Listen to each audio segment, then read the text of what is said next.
Salut à toi futur leader, bienvenue mon ami au sein de cette nouvelle vidéo qui se veut assez particulière. J'ai pas du tout l'habitude de faire ça, mais cette fois-ci, je trouvais ça important de le faire. Alors je sais pas quand est-ce que je te publierai cette vidéo. Je souhaite répondre à une question où vous avez été assez nombreux. Enfin quand je dis nombreux, c'est pas des dizaines de milliers de personnes qui m'ont envoyé cette question, mais c'est quand même 3-4 personnes qui m'ont posé la question: comment je fais pour travailler depuis chez moi? Alors avec ces histoires de confinement, avec ces histoires de télétravail, beaucoup de personnes se retrouvent à travailler depuis chez elles.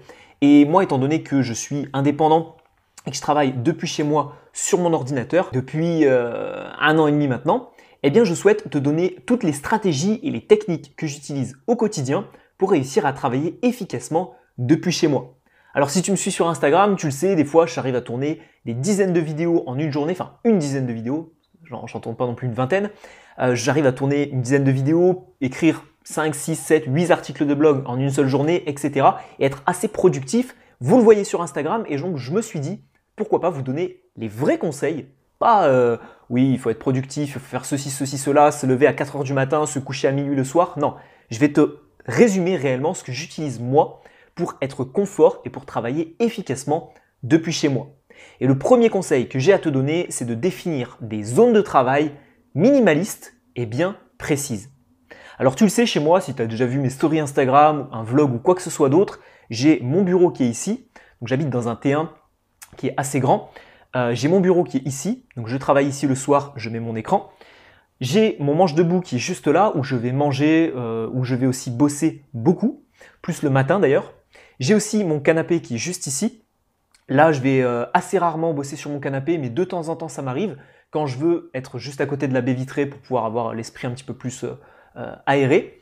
Et puis, en été, forcément, j'ai mon hamac dehors. Donc là, je vais bosser assez souvent sur le hamac ou sur mon lit à palettes qu'il y a dehors.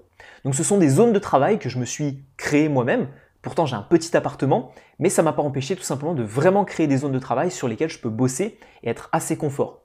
Le manche debout, il est face à une vitre, comme ça je peux bosser en ayant une vue sur les montagnes. Mon bureau, il est ici et je l'ai mis exprès dos au mur pour pouvoir travailler et avoir mon appartement en face de moi et pas travailler face à un mur. Mon canapé, c'est pareil, je peux être assez confort et mon hamac, c'est pareil. Donc vraiment, je t'invite à créer des zones de travail et peut-être chez toi d'organiser un petit bureau ou quoi que ce soit pour vraiment te sentir à l'aise. En plus de ça, que ce soit le fauteuil qui est confort, etc. ou le bureau qui est assez minimaliste quand je bosse. Deuxième conseil de cette vidéo, cette fois-ci on rentre réellement dans la productivité. C'est la méthode que j'utilise, dont je t'ai déjà parlé, c'est la méthode Pomodoro. La méthode Pomodoro, elle est simple, je ne l'utilise pas tout le temps, mais quand je veux travailler efficacement, c'est vraiment ce que j'utilise. Je mets tout simplement un minuteur, bon c'est pas un minuteur, mais je mets un minuteur, je le mets sur 40-45 minutes, je le pose, je bosse pendant 45 minutes, et une fois ce temps accompli, je vais traîner un petit peu sur mon téléphone, sur Instagram, vous faire des petites stories, etc. Ou je vais faire autre chose et je vais prendre à peu près 15 minutes de repos. Et ensuite, je vais enchaîner avec un deuxième Pomodori et rebosser pendant 45 minutes. C'est la stratégie que j'ai adoptée. Alors d'habitude, un Pomodoro, c'est 25 minutes, je crois, et 5 minutes de pause. Moi, je le fais sous format 45 minutes et 10-15 minutes de pause.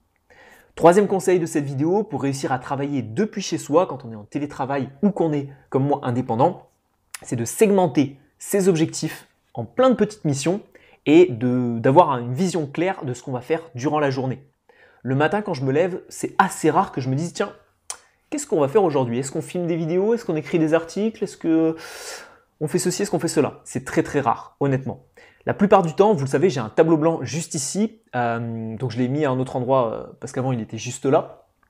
Et sur le tableau blanc, en fait, je vais segmenter. Donc par exemple, en début de mois, je vais écrire ce que j'ai à faire. Donc là, j'ai mis 17 vidéos pour les vidéos d'intérieur, 35 vidéos en extérieur, mettre à jour la formation Management 2.0, créer la formation Homme 2.0, écrire 20 articles de blog, etc.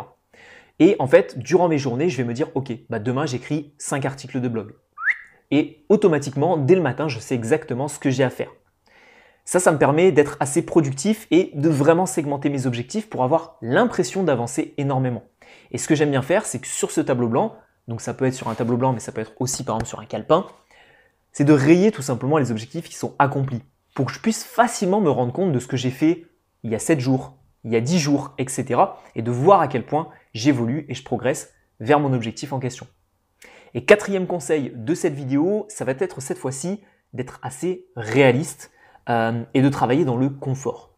Alors comme je te l'ai dit, je ne vais pas te donner des conseils que je n'applique pas. Moi honnêtement, sur ma chaîne YouTube, à chaque fois les conseils que je te donne, je les applique. Quand c'est quelque chose que je n'applique pas ou que j'ai découvert à un endroit, je te le dis.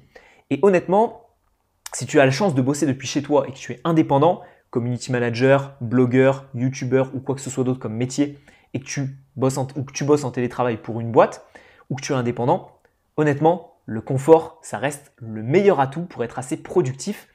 Et qu'est-ce que j'entends par confort? J'entends par exemple la position physique que tu vas avoir. Si tu es sur une chaise Ikea à 2 €, je pense pas que tu vas pouvoir être très productif et t'amuser pas mal. Donc avoir un fauteuil qui est confort.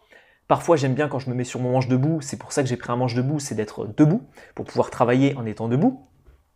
Qu'est-ce que ça peut être d'autre? La musique. En permanence, quand je bosse, moi j'ai toujours une musique en fond et je crois que je dois écouter 10 heures de musique par jour, à part quand je me filme bien sûr, parce que sinon il y aurait une musique dans le fond. Qu'est-ce que j'aime bien aussi? J'aime bien vapoter un petit peu pendant que je bosse, le fameux et l'inconditionnel café avec peut-être des petits biscuits à côté juste après manger. Et tout ça en fait, ça me conditionne à être dans un environnement qui est confort et favorable. Je me dis, mince, c'est vrai qu'en entreprise, je ne pouvais pas faire ça, je ne pouvais pas me permettre de mettre la musique à fond, etc. Je ne pouvais pas me permettre de prendre un petit café quand je le voulais, je ne pouvais pas me permettre de grignoter des petits biscuits, etc. Alors que là, je peux le faire. Donc, t'es chez toi, mets-toi confort, mets-toi à l'aise. Ça peut être aussi dans ta tenue vestimentaire. Je ne suis pas un inconditionnel de se saper super bien quand on est chez soi pour être dans le mode productif travail. Moi, ce que j'adore faire quand je suis chez moi et que je vais juste être en mode rédaction d'articles, préparation de vidéos, etc. et qu'on ne me voit pas de la journée, je vais me mettre en jogging, sweat à capuche et c'est là où je suis extrêmement productif. Donc je ne vais pas te donner des conseils que je n'applique pas, je ne vais pas te dire sors la chemise, tu seras productif, c'est pas ce que je fais et moi c'est comme ça que j'arrive à bien bosser. Je sais que par exemple quand je mets ma capuche, ça peut être débile mais moi quand je mets ma capuche et que je bosse, je suis vraiment dans ma bulle. Donc ça me permet vraiment d'être focus et à fond dedans. Ok? Donc voilà les 4 conseils que j'avais à te donner dans cette vidéo mon ami.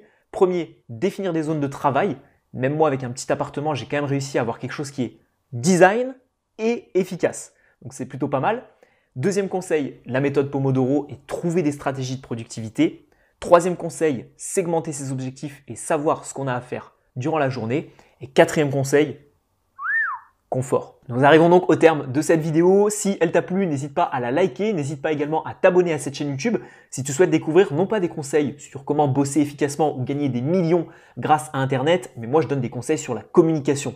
Réussir à mieux parler, réussir à avoir plus de charisme en société et réussir tout simplement à négocier, à séduire, à se vendre, à manager une équipe ou tout du moins à être brillant et être un leader en société.